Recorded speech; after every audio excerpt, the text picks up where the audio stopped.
ખરેખર આખી દુનિયા મહેનત મજૂરી કરી કરીને અને તારે આગળ જાય છે. મારા હંગાત હતા ને ઈ અત્યારે કરોડપતિ થઈ ગયા છે.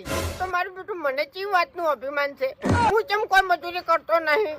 ના મારા તેતરોબા કોઈ મેલી ગયા છે, ના મારા બાપ દાદો કોઈ મેલી ગયા છે.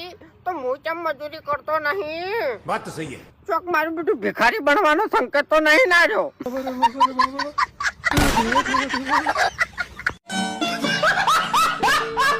ખરેખર આખી દુનિયા મહેનત મજૂરી કરી કરીને અને તારે આગળ જાય છે. મારા હંગાત હતા ને ઈ અત્યારે કરોડપતિ થઈ ગયા છે. તો મારું બેટું મને ચી વાતનું અભિમાન છે. હું કેમ કોઈ મજૂરી કરતો નહીં. ના મારા તેતરોબા કોઈ મેલી ગયા છે, ના મારા બાપ દાદો કોઈ મેલી ગયા છે. તો હું કેમ મજૂરી કરતો નહીં. વાત તો સહી હે. ચોક મારું બેટું ભિખારી બનવાનો સંકેત તો નહીં ના રહ્યો.